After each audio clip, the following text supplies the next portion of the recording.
Plan, and today we will focus on the health checks that is an important pillar of the Safe Hearts Plan. So I am Bart Bijns from the European Diabetes Forum, and I will briefly do a short introduction. If you go to the next slide, we will get a view on the agenda. I think it's coming up. And so we have the pleasure today of having with us Professor Tankova. You can also go to the next slide. It will be easier with the picture. So Professor Tankova, Professor of Endocrinology at the Medical University of Sofia. So she will set the stage today and say why it's important to early screen for all types of diabetes. Then Nikos Manaras, our partner at Acumen, will explain the political context of the Safe Hearts Plan and where the importance comes in of early detection. And then we have with us also Dr. Wakas Tahir from PCDE. He is a GP in diabetes and cardiometabolic medicine at Affinity Care. And so he will present to us a joint health check protocol we developed together with the cardio, obesity, and renal community, followed by Professor Karine de Beaufort from Luxembourg, Centre Hospitalier. And so she will focus on the early detection of type 1 and inherited lipid disorders. And they will also, all clinicians will also give some practical examples from their own experience. And then finally, we'll have also time for some question, answer, and discussion.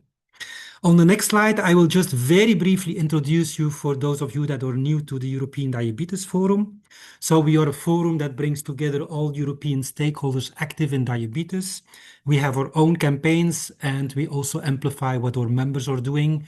And we are also proud members of Chacardi, Identify, and the EU Health Coalition, and our main stakeholders in Europe are the European institutions, and so the European Parliament, the European Commission, and WHO Europe. And on the next slide, I also want to thank our partners that are working with us.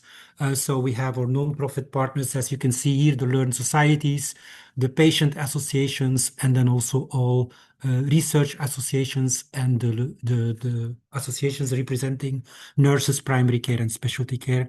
And as you can see, we are also supported by companies both from the medtech field and from pharma. Without further ado, it's my pleasure to hand over to Professor Tankova, who will set the scene from a clinical perspective of this webinar. So, Professor Tankova, over to you. Thank you so much, dear colleagues. It's really a great pleasure for me to be part of this EUDF webinar. And I would like now to focus on early detection in diabetes care in the broader cardiometabolic health agenda. So we are all aware that the burden of diabetes is really very high. It is high for people affected by diabetes. It is high for the society, but also for the healthcare systems. And speaking about Europe, speaking about the European Union, there are currently over 35 million people living with diabetes. And the big problem is that 1 in 3 people with diabetes in Europe remains still undiagnosed. And this creates huge clinical problems thereafter. And it has also been estimated that over 430,000 diabetes-related premature deaths were registered in Europe during 2024. So due to diabetes, hundreds of thousands of people have died. And this is the huge burden of diabetes. And what is very important, diabetes is quite costly. Chronic diseases account for most of Europe's disease burden. And the cost of diabetes in Europe reached over 193 billion US dollars in 2024, which is according to the data published in the EUDF Diabetes Atlas, published in 2025. And importantly, 1/3 of the economic cost of diabetes is due to productivity losses. It is worth around 65 billion euro annually. And what is very important, around 90% of the global spending is due to diabetes, which is very, very important to keep in mind when discuss the problem of diabetes within the overall cardiometabolic agenda. And when we speak about the burden of diabetes, if we go to the next slide, we can discuss on type 1 diabetes and type 2 diabetes as well. And just to remind you that Europe has the highest number of people living with type 1 diabetes in the world. It's 2.7 million. So it is very important to consider type 1 diabetes despite being less than 10 or 5% of the overall prevalence of diabetes. What is important for type 1 diabetes is that if type 1 diabetes is not diagnosed, it can lead to life-threatening diabetic ketoacidosis. That's why we need to aim at early detection of people who already have type 1 diabetes to prevent these severe complications. And it is really possible to make this through some blood tests. If we diagnose type 1 diabetes early, at the age of below 10 years, this can be associated with a reduced life expectancy. And it is almost 18 years for women and almost 14 years for men, which is quite important to keep in mind when we discuss type 1 diabetes. And also, people with type 1 diabetes under the age of 40, they have a significantly higher cardiovascular risk of cardiovascular disease, which is 5 times higher for men, but it is almost 10 times higher for women. So type 1 diabetes has a huge burden on both people affected and on the society as well. But when we move to type 2 diabetes, the problem with type 2 diabetes is that almost 1/3 of people with diabetes in the European Union still remain undiagnosed. It means that diabetes as a silent and progressive disease can exist for many years, and the diagnosis can come a bit later. The diagnosis can be delayed by 4, 5, 6, 7 years. And it means that when it is already diagnosed, there are already chronic complications of the disease which are present. And there are data that almost 50% of people with type 2 diabetes, they already present with some of the chronic complications of diabetes at diagnosis. And of course, people with type 2 diabetes, they have 2 to 3 times higher risk of cardiovascular disease, of heart attack, of stroke, and they can also lose years of life. That type 2 diabetes reduces life expectancy by almost 10 to 14 years, which is also quite important to be considered. But if diagnosed on time, we can prevent by some interventions the development of these chronic complications which are associated with an increased risk of morbidity and mortality. And I would like to present to you shortly a clinical case from our clinical practice from some months ago. It was a young man, 39 years of age, who was admitted in a department of cardiology for MI. And during the routine laboratory tests, it was found that his blood glucose was 13.2 millimoles per liter, and it was considered that probably it is a stress hyperglycemia. But then we asked to measure hemoglobin A1C, and it appeared that it was 8.7%. So after being discharged from the Department of Cardiology, this patient was referred to the Department of Endocrinology. And what we found there was that this young man, 39 years of age, he was obese, he had dyslipidemia, and what is very important, he already has family history of diabetes because his mother was diagnosed with diabetes at the age of 58. It means that this person already has several risk factors for diabetes, but he had never been screened for diabetes, despite having a mother with diabetes, despite being obese, and he had never passed through any routine health check. So what we found out that we put the diagnosis of diabetes already after the diagnosis of the myocardial infarction. So it means that this example from our clinical practice addresses the issue of early detection, early screening, and also early intervention to be able to prevent the development of these severe complications. So it is really very important to early detect, to early screen, and then to timely intervene. And if we go to the next slide, we can speak on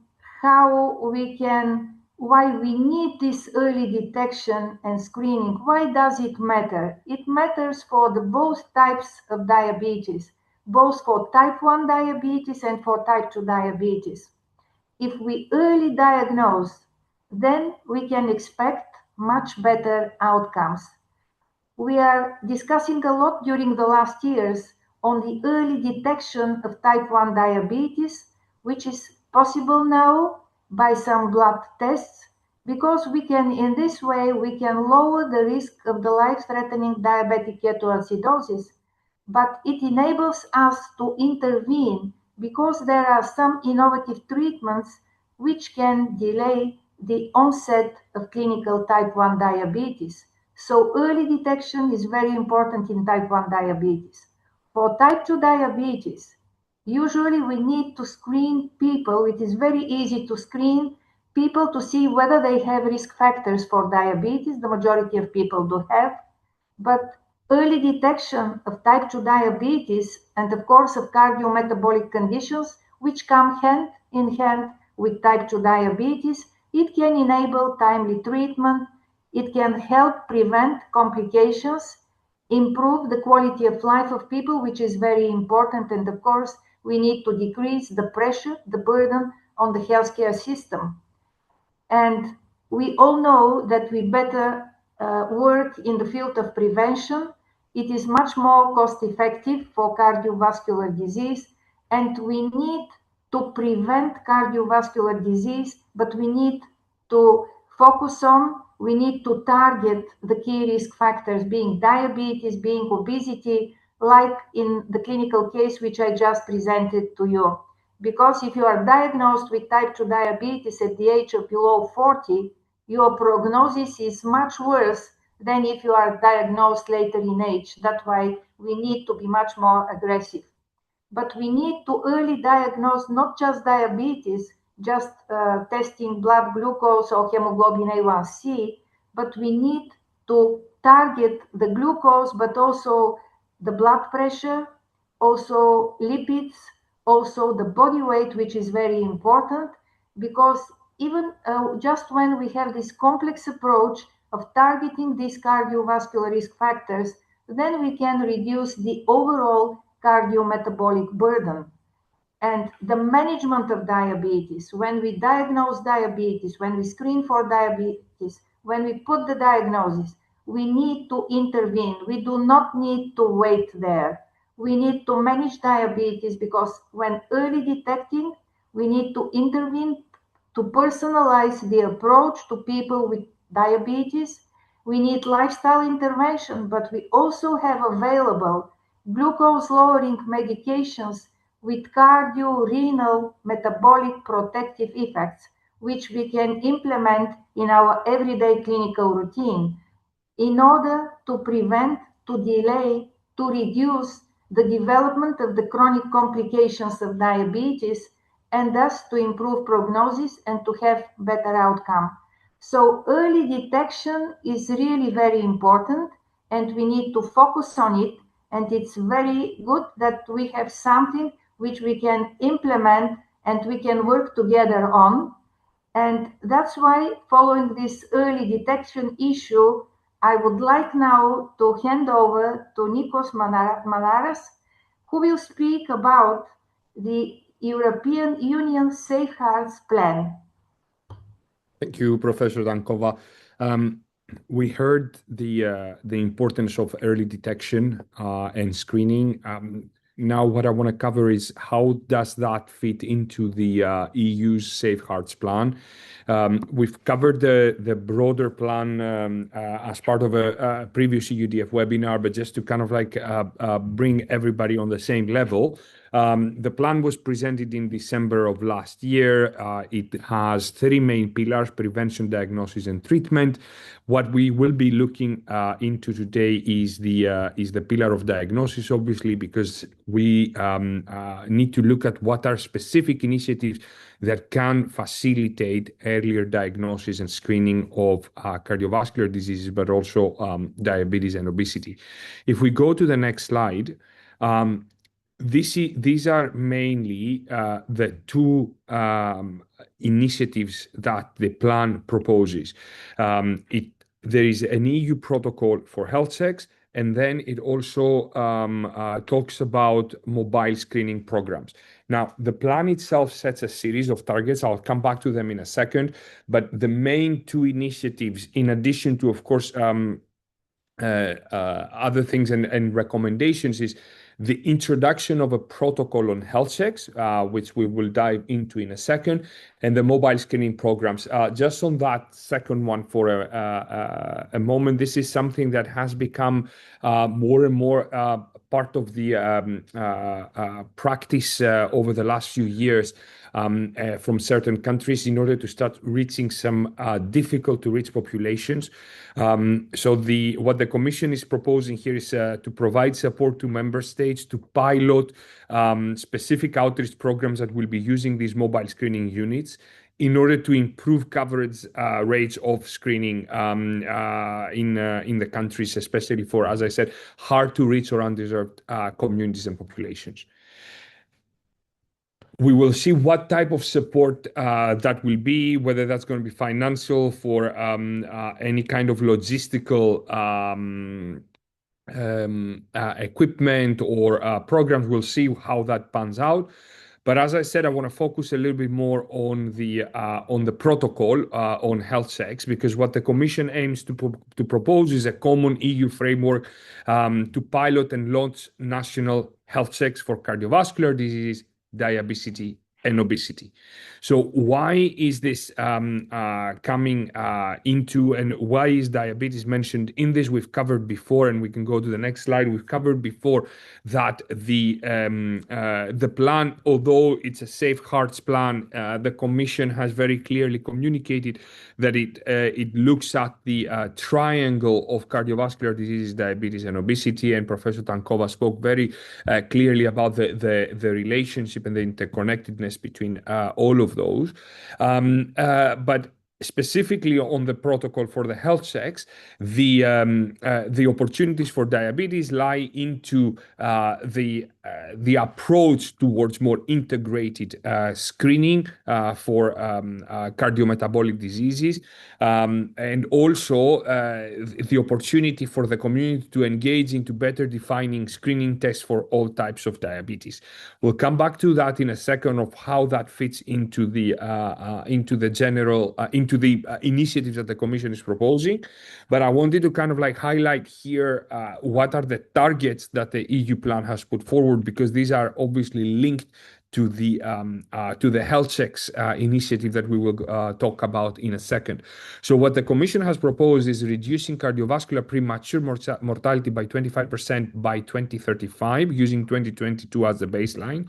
And I want to draw your attention a little bit to the targets for annual health checks. So they talk about 65% of people aged between 25 and 64 having their blood glucose tested once a year by a healthcare professional, and over 80% of people aged 65 plus having their blood glucose tested once a year by a healthcare professional. You can see also the targets on blood pressure and cholesterol. Now, what's missing, obviously, here from a diabetes perspective is any sort of screening for type 1, basically for childhood screening, and we're going to come back to this.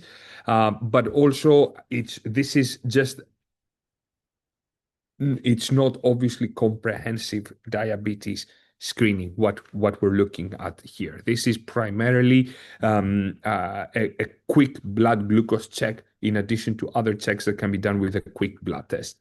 If we move now to the next, what is the commission planning? What is a council recommendation on the health checks? How is that going to impact screening at national level? So let's start with understanding what is a council recommendation.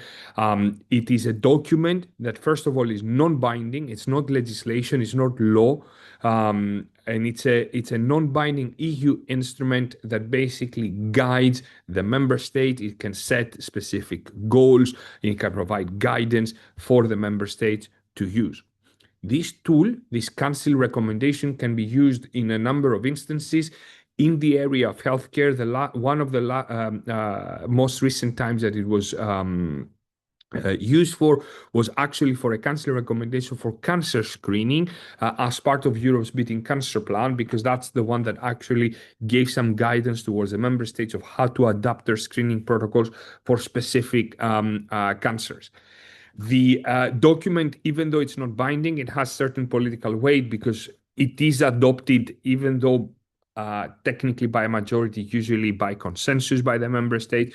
So it tends to reflect the priorities of the member states. However, the uptake at national level is dependent on the respective member states, and most importantly, it's very, very dependent on the activation of the communities at national level to make sure that this document and what it recommends is leveraged at national level.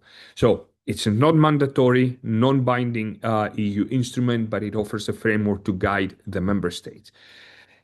When are we expecting the council recommendation for those health checks? We are expecting the presentation or the adoption by the Commission sometime around September, October. And then, so even though I'm using the word Commission adoption, that is not the final document. The Commission will propose basically a text. It will be given to the member states in the Council, and it will be negotiated here in Brussels by the health attaches that represent the ministries of health, basically, at the permanent representations. This negotiation is expected to take place rather quickly. What does that mean for Brussels standards? That means 3 to 4 weeks. So usually 3 to 4 meetings. These are once a week that take place. So it's weekly meetings that over the months of October or November, that this will be negotiated and adopted and finalized. When I say negotiated, it means that the original text from the Commission will be further amended and then adopted. So there's the step of what is in the first draft, and then how is this amended. Also to clarify that the process for the final adoption of the Council recommendation does not involve the European Parliament. So it's only the Commission that does the first draft, and then the Council that will negotiate, finalize, and eventually adopt the final version of the document. Let's go to the next slide. So how do we engage, and how can someone engage around the Council recommendation? First of all, the text of the Council recommendation is being prepared by DG Sante, so the Director General for Health and Food Safety of the European Commission, in collaboration also with the OECD. There is an ongoing call for evidence or public consultation at the moment where everyone, either individuals or organizations, professional societies, patient groups, companies, etc., can provide input by the 19th of May. There is not a questionnaire. It's just a feedback that can be provided on the initiative. There's a 2-pager explanatory note that explains what the Commission wants to do with the health checks, the things that I was talking about before.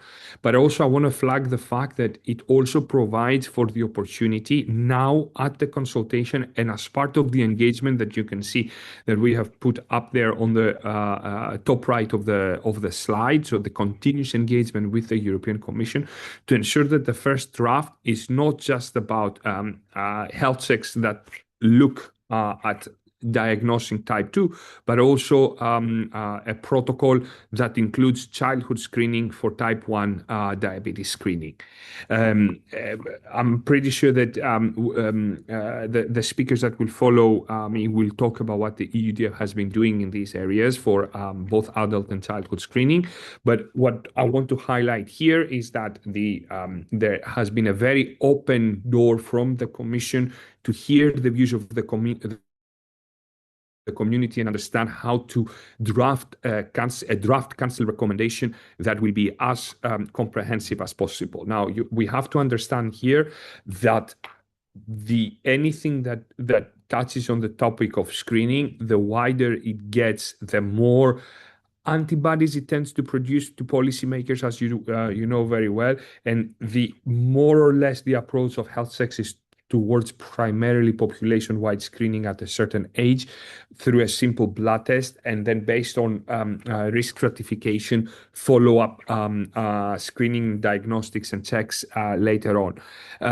So keeping in mind that it will be a bit of a battle between the services, the communities, the healthcare professionals, the policymakers as to what is the right formula that those health checks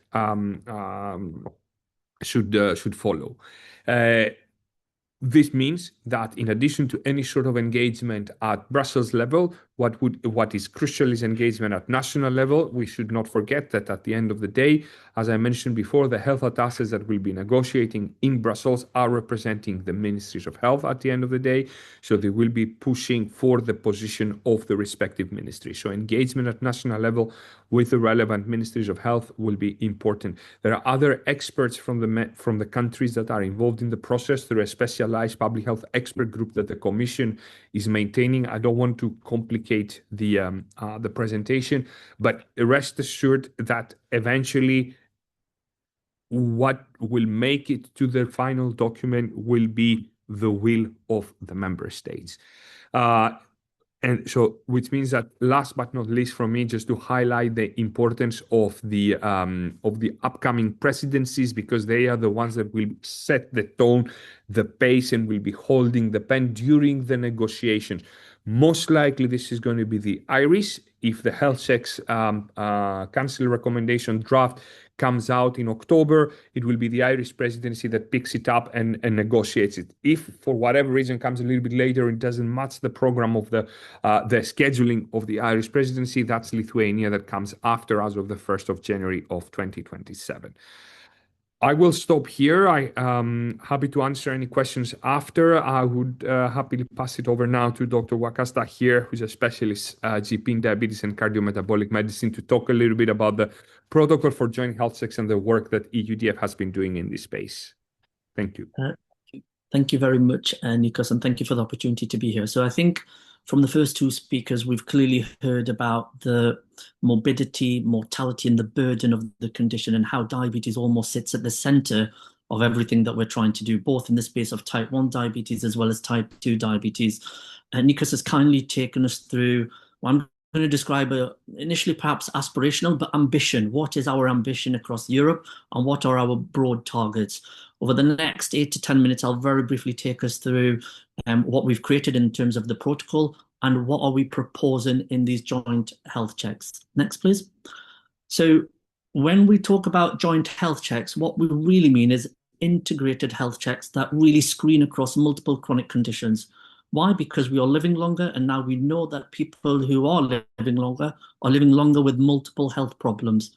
What we're also finding is that within that cluster of health problems, like Professor Tankova has highlighted, is diabetes or type 2 diabetes, particularly for the adult population, sits at the center of that comorbid cluster. So increasingly what we're finding across Europe and across the EU is that to address the shared risk factors and to address that burden or that cluster, we are trying to look for efficient and effective approaches by doing integrated health checks. So as you'll find us through integrated health checks, it allows us to focus earlier on detection across these related diseases that include cardiovascular disease, type 2 diabetes, obesity, as well as chronic kidney disease. What it also allows the member states, and like Nikos highlighted, I'm going to say, is the roadmap or the political roadmap, as you'll find through different health systems and health economies. There is a focus around the efficient use of healthcare resources. That is something that we find across Europe is becoming an increasingly challenging problem. And I think last but not least, Nikos also highlighted in terms of, I'm going to say, is the public health impact. What we're also finding across the EU is more of a move that is looking at either population or national level with a focus on integrated health checks that really wants to improve screening coverage. It also wants to reduce health inequalities or health inequities. And this is particularly true, especially if we are targeting the underserved groups. And I guess, broadly speaking, we want to lower long-term costs by preventing complications like heart attacks, strokes, and many things that happen due to type 2 diabetes, and foot amputations and kidney failure. And I think that's why it's really important to recognize that thankfully EUDF has had a central role and supported other stakeholders in this space by coming together and having a singular, unified and uniform voice. And I think that is really, really important across many charities, policy groups, forums, stakeholders and organizations, that we have a single point of view and a single uniform action plan that is more important, easier to implement. So as you can see, we are now seeing alignment across EU health strategies, where we're having joint checks which support a broader European priority, really focused on prevention across health systems. And I think the other thing which probably the health checks don't necessarily articulate very well is what we really want to see is promoting healthy aging. People are living longer, but we want them to live healthier whilst living longer. And I think Nikos did touch, and I think Professor Tankova did touch on the issue around workforce sustainability and getting people back into work, which is a huge issue across Europe as well. Next, please. So you'll see that it's not just including diabetes organizations. You'll find there European Diabetes Forum through its partners. We've collaborated on this task force with ESC. You've got kidney organizations, obesity organizations, Jakarta, EUDF there as well. So this is a truly collaborative, multi-stakeholder, multi-organizational attempt within that task force to come together with an integrated joint health check that really hits hard at the morbidity of diseases and illnesses that we see across all of our populations. Next, please. I'll very briefly over the next few slides just really reiterate a top line in terms of what the recommendations are from this task force. So the first one, as you'll find there, is screening under the age of 35 years. Now, this is a really crucial one for me, particularly because, as you'll find from my accent, I'm based in the UK. So what we're finding in my clinical practice, particularly within the UK setting, and I think it will not be much dissimilar for the rest of Europe, is we're finding perhaps an alarming rate of increase, particularly for those diagnosed with early onset type 2 diabetes. So that's people diagnosed with type 2 diabetes under the age of 39 or 40 per se. Within the UK, we've looked at data, and what it's highlighted is that as compared to the rest of the population with type 2 diabetes, this is the fastest and largest growing cohort. So with that in mind, when I look at this recommendation, it is pertinent and it is very important that we identify, we screen, we find these individuals earlier on in their journey so that we can transform and change the trajectory to what happens to these individuals. We know, like Professor Tankova said, that they sadly get much more complications, much more earlier and for a longer duration. And also they are an added cost, if you call it, burden to health systems as well. So again, this is really, really important that we do consider screening, particularly under the age of 35 years. And as you'll find, the suggestion here is, the recommendation here is to perform at least one cardiovascular, renal, metabolic health check focused on various parameters as identified here. Another thing which we've also highlighted is that we really want the checks to happen opportunistically during any healthcare contact. We understand and we appreciate that the healthcare systems, particularly the primary healthcare systems, is very variable and very different across the EU. Therefore, for something to be adopted at national level and pan-European level, we've sort of had that thought in mind and therefore gone for a very blended, pragmatic approach with the majority of these recommendations. Next, please. So in the bulk of what perhaps we might think is a broad population health check, the second recommendation is for those for screening for those in the age groups between 35 and 65 years. The key things here is, as you'll find there, is that we've suggested and we've recommended that we find strong evidence that systemic and systematic health checks every 5 years, where the frequency can be adjusted based on the population risk of that nation, is really, really important.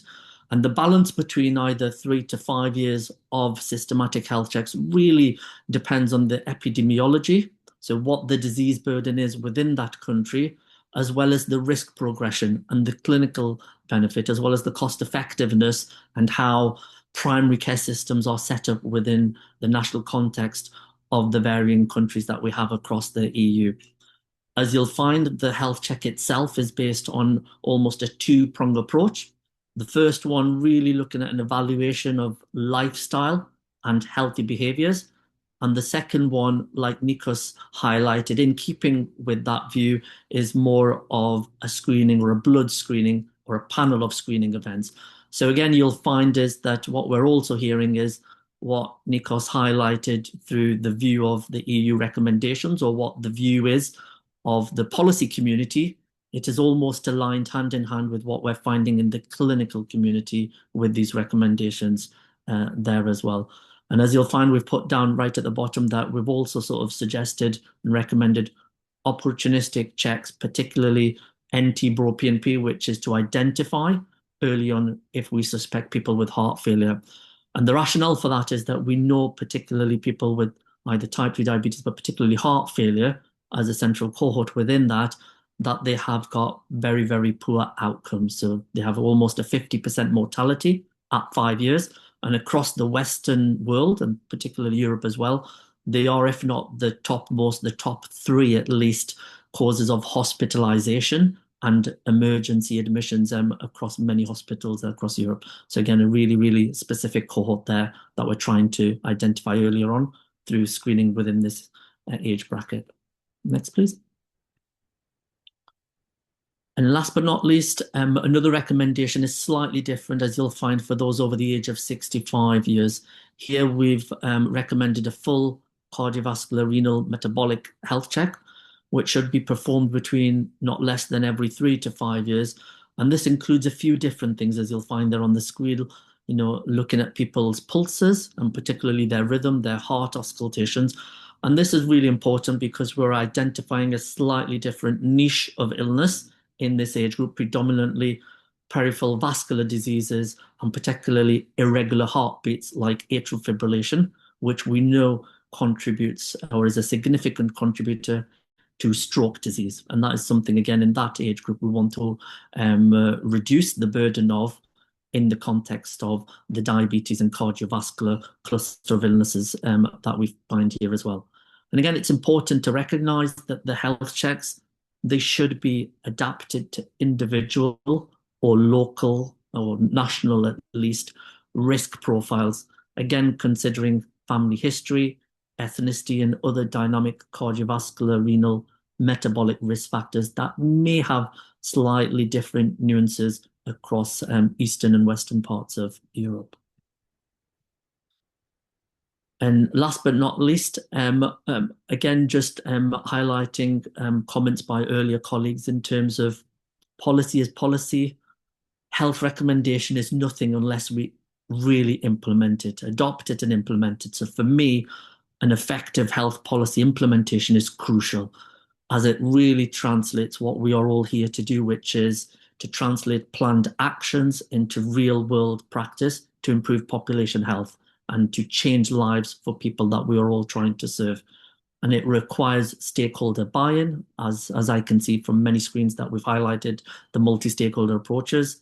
It also requires strong leadership, adequate resources, as well as local adaptability. And that is some of the sort of themes that we've tried to highlight through the recommendations, where we want alignment with national context. We know that this improves effectiveness and adoption. We also have highlighted evidence pieces that really accelerate the impact that we want to have. Nikos highlighted pilot learnings. I think that is really, really crucial, as different countries and different health approaches will and can be adapted and therefore adopted across Europe. But also, I think what's really important, and we mustn't forget, is we really want this in the context of equity-driven prevention. There is no point us implementing things if it just widens the gap and therefore the whole health cost burden to our systems. So I think in summary, implementing the EU cardiovascular health plans, or the safe health plans, it obviously needs to be based on the national context, taking into account resources, the evidence, and pilot experience. But I'm hoping that the health checks gives everyone a blueprint and a framework that can be adopted, tweaked, and implemented, really intensifying interventions for high-risk populations that maximizes the impact and efficiency through these different strategies. And to just leave us all with a slight, I'm going to say, flavor of the clinical effectiveness of where early screening is really, really powerful, similar to Professor Tankova's case, is just to highlight an individual that we've seen over the last 12 months, diagnosed at the age of 30 with type 2 diabetes, taxi driver. And when we told him or informed him of his diagnosis, it didn't come as a surprise. What he told me was that this is what I expected. Why? Because both his parents have diabetes, his grandparents have diabetes. So his thinking was that this is just something that happens to us in our families and happens to me. Fast forward 12 months, we've had a real positive impact just by early screening and identification, where we've discussed different therapies, and particularly we've had a focus on type 2 diabetes remission, or reversal, if we call it. And through some shakes diet, or calorie and shakes diet, he's able to lose weight, and we're in a positive position where he's actually just at risk of diabetes, but in type 2 diabetes remission. So again, I think we have to remember is that it's important patient journeys that really helps us gather the evidence for these approaches. Thank you very much. I think I'll pass it over to Professor Queen. Thank you so much. And I think what has been, and it's a pleasure and honor for me as well to participate in this webinar, to represent a little bit more, I think, which was not yet included originally in the Safe Heart Plan, the childhood screening. I think we've highlighted the importance of early intervention when you start screening at 25 years and above. We also discussed the fact that we need to reduce inequity. However, who can you then reach best would be children. Why? Many adult conditions have their origin already in pediatrics. Evident one is, of course, obesity. 50 to 80% of children with obesity will remain obese in the adult age group, and then be faced with the story Vagasta here just mentioned, considering family has a problem with obesity and it stays. Here we can act. However, there are also the hidden killers. There are hidden killers which we can diagnose at a very early stage, childhood stage, compared with the above 25 years, say in the first decade of life, and where we can prevent really cardiovascular disease, not reduce it, but really prevent it. These two conditions, at least one of the two is really prevention, and the other is, and hopefully will approach prevention in the next years. But inherited lipid disorders, hypercholesterolemia, and which is maybe most known because cholesterol is a known abnormality in the blood, and lipoprotein A, and other high-risk factor for developing cardiovascular disease. There are some people who inherit this condition, nothing to do with weight, with eating. It's just that you have an inherited mutation where if you diagnose it with an early blood test in life, you can prevent any vascular damage. And even more important, you can as well test parents, family members, and certainly in parents who might not be aware of this condition when they are 20, 30, 40 years until they have a major event, cardiovascular, being a myocardial infarction or a stroke, and only then realize that they had this cholesterol disease, and there you can stop progression. But in children, you can prevent any vascular abnormality. Diagnosis is easy, treatment is easy. In pediatrics, you always have to combine as much as possible if you want to do screening and intervention, and therefore these two conditions, inherited lipid disorders and type 1 diabetes, both can be diagnosed and should be combined.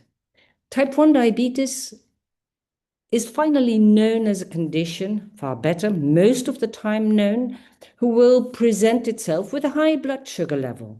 But when the blood sugar level is high, we are already at a situation where there is end organ failure. The beta cells in the pancreas already function less well. Symptoms which are very classical, weight loss, drinking a lot, peeing a lot, should be known by everyone, everywhere. But they aren't, which means that very often, only after a certain period of these symptoms, children are coming into the hospital in a major metabolic decompensation, needing access to intensive care, and with a consequence as well on the situation afterwards when you treat them with insulin. 1 to 2 years later, you still see that the group of children who has been hospitalized at diagnosis, what we call in DKA with a diabetes ketoacidosis, still need more insulin, have a higher BMI, and less well control. So what has been identified over the last, I think, 30 years progressively is that there are early stages where we can see in the blood through the measurement of antibodies against specifically these structures, or telling us that something is wrong, potentially leading in the next 2 or 10 or 20 years to type 1 diabetes with a need of insulin. We can detect them. We can detect them early. And where we can detect them early, we can prevent these emergency hospitalizations, these intensive care periods, and hopefully give them a better start in life and see whether interventions can stop further progression. So really talking there as well about prevention. For the moment, early diagnosis and prevention of hospitalization should be possible, but this, we shouldn't wait until these children are adults, because type 1 diabetes is seen most often in the pediatric age group, and inherited lipid disorders, they are already there from birth onwards. So these conditions, and we've reunited forces as well with the Familial Hypercholesterolemia organization, and through EUDF, we try all to combine our effort and put those childhood screenings as well on the agenda, because there are so many things we can prevent when we test in early age. I don't think we should only look at the adults. Also, to reduce inequity, kids go to school, and I think we've got quite a high number of children who are going to school. So if we manage to introduce at that age when they're still going and attending school, we might be able to detect these two conditions. And as mentioned here, what we do propose as within the combined effort is that systematic lipid and T1D screening. And let's not forget, there are quite some countries who already have put in place the systematic lipid screening. For example, Slovenia, Luxembourg, and I think there are quite a lot now starting and have done already some pilots. And for type 1 diabetes, it's a law since 2024 in Italy to screen all children for antibody presence. And there is a huge project, which was mentioned already before, the Identify, where a lot of regions are putting it in place in some already as a routine screening. So in combining these two, we would really reach a big number, as you could see on the previous slide, the 95 million persons, where if we detect them early, there is quite a lot of damage we can prevent. So I think age ranges, whether you screen men now at 7 years or 8 years, I think there needs to be adaptation to the screening opportunities in the different countries, because one will have a fixed screening before kids go to primary school. Others might have screenings at an earlier age. That can be adaptable. But to really promote screening before the age of 10 and integrated at a national and European level should be something to be considered and included in order really to prevent adult cardiovascular events. We can prevent. So I think it should really be part of our goals to include this in our health check recommendations. Not to forget that we, of course, we shouldn't stop at the fact that we screen kill is something, but we need as well, of course, to implement guideline-based management pathways. And I think this is all from my side. And next slide, please.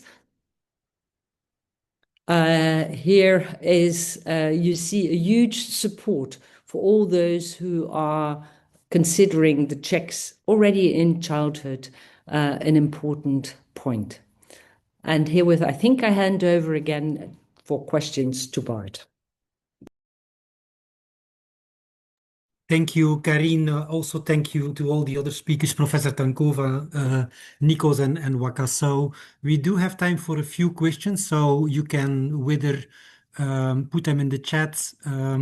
So I see one question here, which is a more practical one. Yes, we will obviously share the slides with you and also this recording and the health checks protocols we just developed, so that will be available. There is a question, I think I will ask it to you, Dr. Tahir. It's about what exactly do we mean with diabetes remission or diabetes reversal in clinical practice? Yep, I'll very briefly answer that. So in the UK particularly, we have, there's been 2 large trials, droplet and direct trials, which have been following people up with type 2 diabetes, adults with type 2 diabetes and obesity who have had a short duration of diabetes, usually within the first 5 or 6 years. And what they've been able to show is that by intensive lifestyle changes, significant weight loss, and really changing people's behaviors, eating, diet, drinking patterns, sleep patterns, as well as activity levels, they've been able to reduce the metabolic burden. And then when we're following them up with blood tests, etc., we've been able to sort of highlight and show that for many individuals, that may be an option where you can actually improve the metabolic profile and therefore reduce one's blood glucose levels to almost normal or near normal levels for a duration of time. Having said that, it requires a significant amount of effort, both from the health systems, but also for the individual.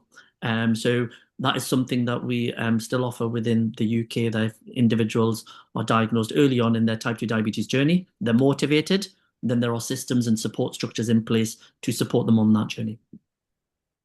Thank you. There is another question, and I will take it. The question is about that things are going too slow, so whether we can do something faster, whether we can build any momentum. I think that is exactly what we try to do today. So I think it's the first time that the European Commission works on cardiovascular health, including diabetes and obesity, and they propose really this framework. So I think that is also the main message, I think, and I believe that both Nikos and Wakas gave, like, there is now a European momentum, but it's actually up to all of us to start discussing this at national level with our ministries of health and the people that can take decisions. So I think this is exactly the momentum to act and to hopefully streamline a bit all efforts, I would say. And that's also what we try to do as an organization, to give you some tools and to say, like, as you can see, we have worked together with other disease areas just to make it more simple for organizations. So I would say, yes, this is exactly the idea of today. Somebody is asking about whether we need to separate the joint health checks and childhood health checks. Well, again, I can also give my opinion, but up to other speakers as well. I think we will combine that in our call for evidence that we will raise.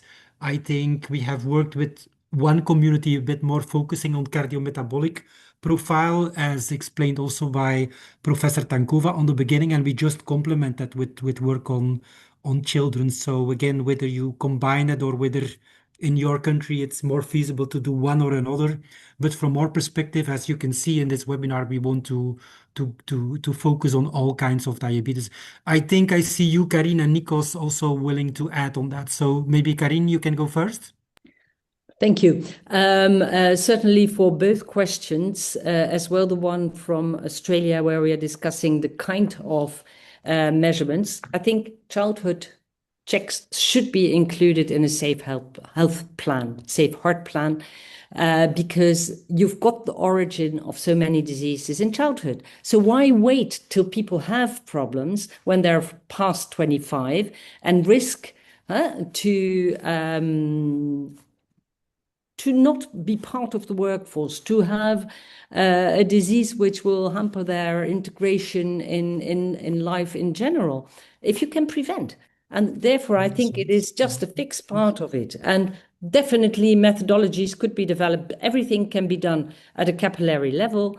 I think you need to be very careful. If you do it with home kits, you need to know what the framework afterwards will be to take care of these people when there are positive results.